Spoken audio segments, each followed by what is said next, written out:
Bonjour les filles, une vidéo spéciale cette semaine. C'est le mois de décembre qui commence et le compte à rebours jusqu'à Noël a commencé. Je ne vais pas vous faire un calendrier de l'Avent, non, pas du tout. Mais par contre, c'est le moment de penser à soi, de penser aussi à sa décoration de Noël, sur le sapin, sur la table aussi de réveillon. Donc moi, je vais vous proposer tout au long de ce mois de décembre une série de petites vidéos qui va allier beauté et fabrication. J'espère que cela va vous plaire. On va bien voir. Écoutez, je vous laisse suivre ma toute première vidéo qui sera sur les fabrications de petits ou de gros sapins de Noël à décorer, à placer sur le sapin ou à côté du sapin. Et puis, je vais vous parler aussi des petits cadeaux de beauté que l'on peut se faire ou que l'on peut faire. On se retrouve à la fin de la vidéo. On va commencer par un cadeau qui semble facile d'offrir à Noël. Et en fait, ce n'est pas très facile. Le parfum. Il y a des multitudes de parfums lorsque l'on va dans notre parfumerie.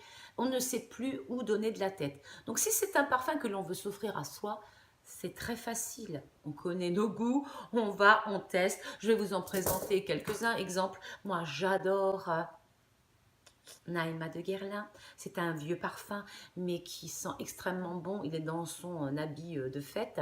Si vous ne l'avez jamais testé, testez-le, vous verrez, c'est sensationnel. C'est mon goût. Les goûts et les couleurs, je vous rappelle, ce n'est pas toujours très facile. J'adore les parfums qui sont forts, qui sont sucrés. Exemple, Hypnotique de Dior, l'élixir de chez Poison. Ils sont trop bons. Et puis, on m'a fait découvrir récemment, je vous en ai déjà parlé, Si de Giorgio Armani. Donc, tous ces parfums sont sucrés, sont capiteux. Donc, c'est mon goût. D'accord. J'aime aussi Diorella de Dior, si vous ne l'avez jamais testé, mais lui, il est un petit peu plus frais, il est un petit peu plus... il est différent. Et maintenant, vous voulez offrir un parfum. Offrir un parfum, c'est très bien, puisque ça, quand même, ça coûte relativement cher. Je pense qu'il faut quand même connaître la personne, parce que c'est pas toujours facile. Donc, vous avez plusieurs solutions. Soit vous demandez autour quel genre de parfum elle aime ou quel parfum elle a sur elle, quel parfum elle aime porter, ou alors vous la connaissez très bien, vous avez déjà senti son parfum, vous êtes sûr de ne pas faire une faute de goût. Parce que si vous faites une faute de goût, les enfants, écoutez, je ne voudrais pas dire, mais soit on les change dans la plus galante façon de faire, on va les changer en disant excuse-moi, mais est-ce que je peux échanger le parfum parce qu'il n'est pas mon goût? Ça, c'est ce qu'on appelle avoir du tact, de la délicatesse. Soit, écoutez, on le garde et puis on va l'offrir à quelqu'un d'autre puisque on a dépassé par exemple la date limite. Puis il y a la dernière solution, votre parfum se retrouve dans les toilettes. Oui, ça arrive, vous savez très bien que ça peut arriver. Non, mais bon, je plaisante, hein, j'essaie de vous montrer, de vous dire tout ce qui peut se passer lorsque l'on fait un mauvais choix. Et puis, écoutez, la deuxième solution, le deuxième petit cadeau qui reste toujours un cadeau dans le parfum, ce sont tous les produits qu'il y a, soit chez Sephora, soit chez Nocibé ou dans votre pharmacie habituelle. Ce sont les produits à base de parfum pour le corps. Comme cette gamme-là, les délices gourmands de chez Nocibé. Par exemple, macarons framboise. Écoutez, il y a le gommage, il y a la crème pour le corps. Vous l'avez vu, je l'ai déjà utilisé. Le voile pour le corps, le baume à lèvres.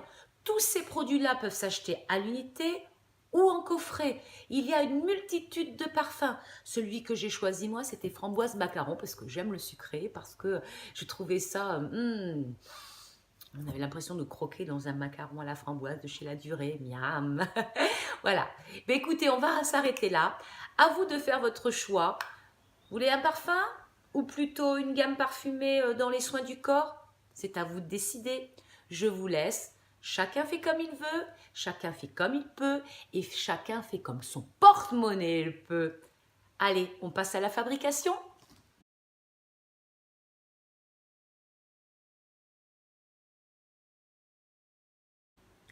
Que nous faut-il pour réaliser ces petits sapins ou grands sapins à suspendre?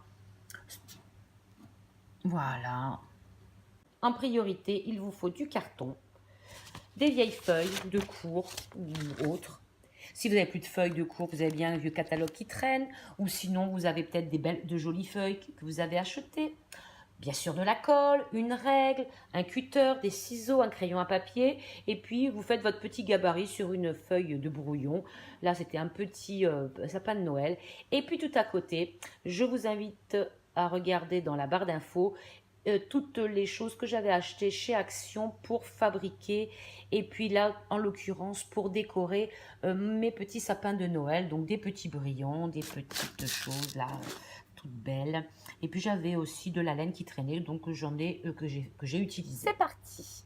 On prend son petit gabarit que l'on place sur le carton. Avec sa règle et son crayon à papier, on va tracer le contour. Là, je vous en ai fait 3 pour montrer différents modèles, différentes tailles. Et puis ensuite, eh ben, on découpe. Et puis, voilà ce que cela va donner. On va maintenant passer au roulage des papiers. Pour cela, on prend ici comme moi un vieux catalogue ou de vieilles feuilles et on essaye de rouler.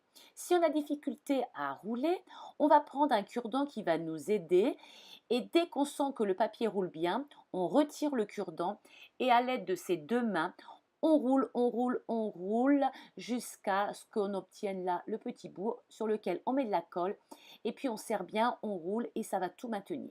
On en fait plusieurs. Comme ça, on en a d'avance pour préparer. Alors, on va commencer par le pied et on va pouvoir découper un petit peu parce que là, franchement, ils sont trop longs.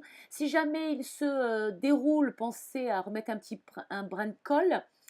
Et voilà, donc maintenant, je vais prendre ma colle et je vais coller tous les petits morceaux que je viens de découper sur le pied. Voilà ce que ça donne. Et on continue. Maintenant, il reste à passer au séchage. Ne loupez pas cette étape. Là maintenant, ça sera beaucoup plus facile à découper parce que franchement, c'est très dur. Voilà ce que ça donne. Maintenant, il va falloir cacher tous ces petits trous et le derrière. Je vais pour cela utiliser ma colle que je vais mettre dans mon petit pot en plastique et à l'aide d'un pinceau, je vais badigeonner tous les bords de mon sapin ainsi que derrière afin de mettre mon papier. Ça peut être un papier ou alors comme moi, vous allez voir la technique du serviettage. J'avais une jolie serviette de Noël, je la prends, je retire les 3 épaisseurs blanches qui ne servent à rien, je ne garde que la partie sur laquelle il y a le dessin. Et voilà, je la pose délicatement derrière. J'appuie doucement, faites attention parce que la serviette, c'est très fragile pardon, et ça se déchire. Et voilà, donc je la mets sur les côtés. Et puis, avec l'aide de mes ciseaux, je vais couper un petit peu tout l'excédent dont je n'ai pas besoin. Je vais découper les angles afin de faciliter la mise en place de la serviette tout autour de mon sapin. J'utilise donc la serviette, vous utilisez le papier que vous voulez pour cacher. Si vous préférez, vous pouvez aussi prendre de la peinture.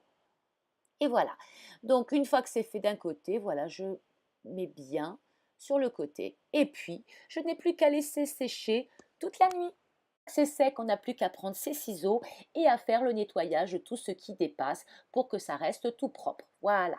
Maintenant, il faut penser à une chose très importante, c'est le petit perçage pour pouvoir mettre son fil pour le suspendre.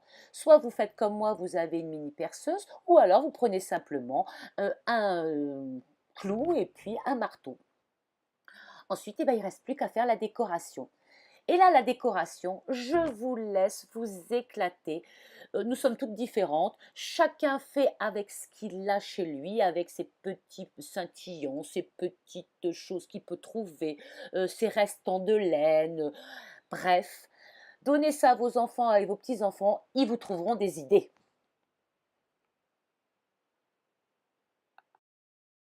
Voilà, c'est terminé. Écoutez, j'espère que ce petit tuto de fabrication de Noël vous aura plu, et puis ces petites informations que je vous ai données pour faire vos cadeaux. Écoutez, si cela vous a plu, n'hésitez pas à vous abonner, et puis sinon on se retrouve la semaine prochaine pour une autre vidéo spéciale Noël. À tout bientôt, au revoir.